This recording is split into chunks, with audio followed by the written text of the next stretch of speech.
Hi everyone, my name is Elgin and welcome back to the channel.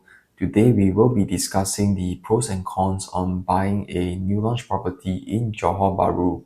Do you know that on average 350,000 people cross the Causeway on a daily basis, and during peak holiday seasons this can go up to 500,000 people? And more recently, there is interest among Singaporeans in buying JB properties, especially I think for a few key reasons. Firstly, the completion of the RTS by 2026, and more recently, the establishment of the Singapore Johor Special Economic Zone, and of course, the favorable exchange rates.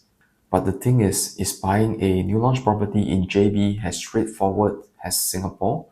Let's find out. So in this video, we will touch on a few points. Firstly, what is the allure of JB properties? Why don't Singaporeans just buy in Woodlands? Second point, what are the potential pitfalls to look out for when buying a new launch property in JB? Third point, what are abandoned projects? What happens to them? Are they revived or are they totally abandoned? Fourth point, how about Singapore? Is buying a new launch property in Singapore safe? Are there cases whereby the developers have also gone bankrupt? Fifth point, if you still want to buy a new launch property in JB, are there alternatives that you can explore instead of buying one? You may have seen these social media advertisements for new launch properties in JB. So as a foreigner, as a Singaporean, we need to purchase at least $1 million ringgit property there. All right, that's the minimum purchase amount. So of course, it is affordable. From 370 ringgit. You can own a freehold condo in JB, right? And they also throw in a few freebies like furnishings. Your legal fees will also be absorbed by them, and the fees for the memorandum of transfer as well, the MOT. So in this case, they say that the legal fees are free. So what should you take note of? I think this also raises a red flag. Are you using a law firm that is different from the developer, or will you be using the same law firm as the developer? Because there will be a potential conflict of interest, right? The law firm will definitely represent the interest of the paymaster, which is the developer. So this is one thing that you might want to take note of when you purchase a property, and it comes with free legal fees. The RTS can carry 10,000 passengers per hour in each direction. It is also under 5 minutes travel time from the Singapore station Woodlands North to Bukit Chagar in JB. So there is also a single point of immigration clearance at departure, so there's no need for clearance again upon arrival. So in Bukit Chagar itself, there will be an integrated mixed-use development that will have hotels, service apartments, health and wellness hubs, and education centers. So it will also be connected to existing and future public transport services in the state capital, such as the KTM electric train service and city buses. There will also be a multi-story car park that can accommodate 1,500 cars and 1,000 motorcycles. And with up to 10,000 passengers arriving per hour, they will also set up the driverless tram bus network called the Autonomous Rapid Transit ART, which runs on tracks across bridges and viaducts to serve passengers and to disperse the traffic over there. And of course, everything sounds fantastic up to now. You have your RTS, you have your Special Economic Zone, and then you have one SGD to $3.25 Malaysian ringgit. And then, of course, recently there is this news article about a gentleman over here. He is a swimming coach. He took out a $305,000 term loan on his Sengkang condo in 2016 to fund his purchase of a JB property in Permas, Jaya. It's a sea view property, a 3-bedroom dual key unit that was supposed to be completed in 2018. But after waiting almost 10 years, there is no news or progress on the development at all. So this is likely the project that he bought into, Sovereign Bay at Permas Jaya. So all the owners banded up and then appealed to their MP. But I think to date, there is still no news on any resumption in the project. And they have also consulted lawyers who told them that it will be a long process, and in the end, it will be fruitless to do so. And these are some of the recent articles on JB properties as well. Look at this country garden Danga Bay. All right, Singaporean investors and condo buyers, they all team up to sue the developer for fraud and misrepresentation. All right, some of the disputes that were raised were that the S&P agreements were amended by the developers after the buyers signed them. Right? How can this happen?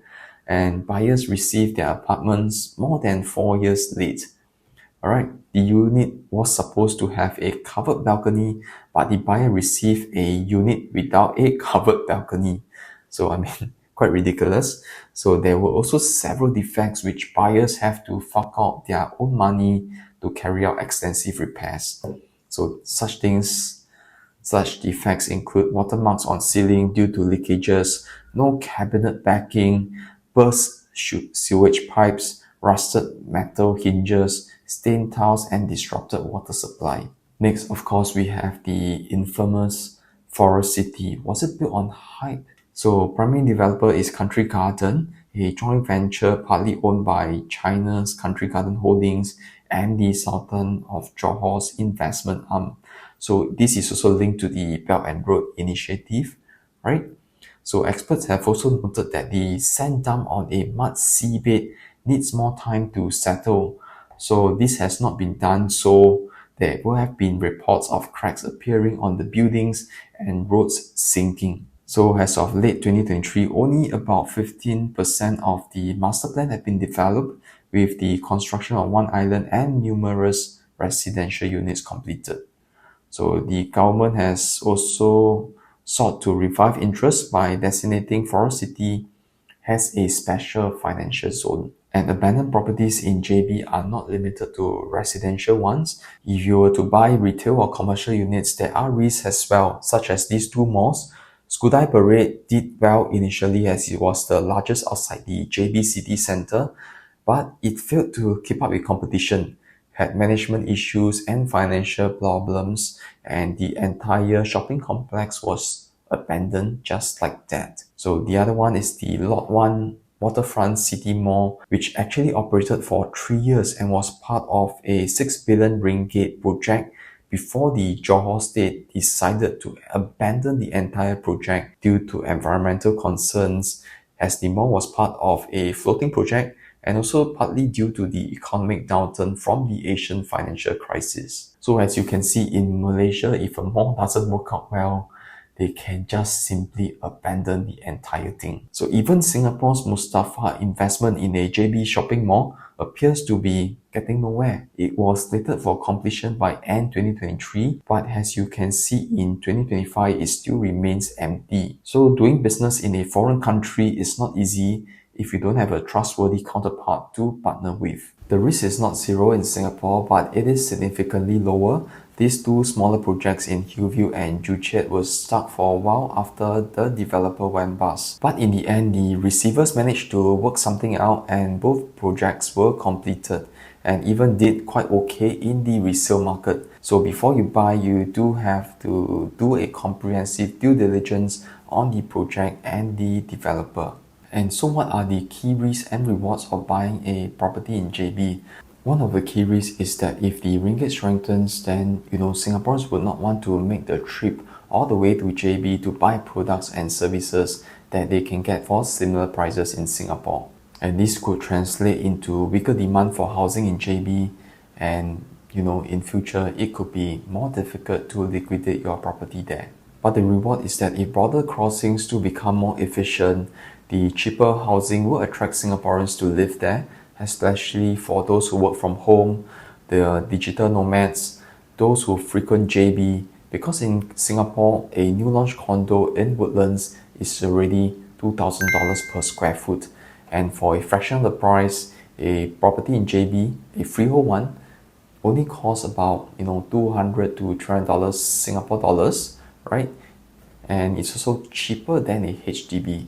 So your living costs will be significantly lower. So imagine earning Singapore dollar and spending ringgit just like our Malaysian friends. Well, of course, if you still want to live in JB, then what are the alternatives? So the first solution is that you can, explore renting a property instead. In this way, you don't have to deal with the potential maintenance issues of the condo.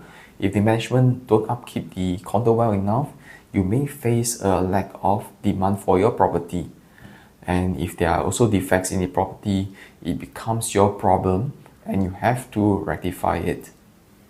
So the next option is that if you really want to own a property there, is to consider buying completed properties.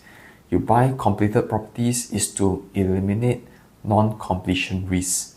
So even with progressive payment, you never know what might happen. The developer might just fall up at the 60% or 70% stage. And the other benefit is that you get to physically inspect the property for defects and maintenance issues. For example, Country Garden at Danga Bay, they had many quality issues and defects which required owners to come up with their own money to rectify these issues.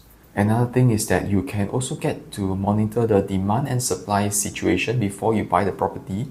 Log on to the property portals to monitor the amount of listings, and you can also tour the facilities of the project itself. Lastly, buy from reputable developers that are preferably public listed companies.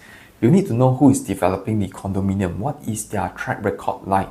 Do they have the financial capacity to do so? What is their debt ratio like? How strong is their balance sheet? What is their cash flow like? Are they well banked? Because banks have to assess the developer's financial health before lending money to them. So before you buy across the border, always do your due diligence on the project and developer first. This could save you years of financial and mental stress and make your purchase a more enjoyable one. We've come to the end of the video. If you enjoyed the content, please help to give the video a like, subscribe to the channel, and let me know your thoughts in the comments below. I will see you in the next one.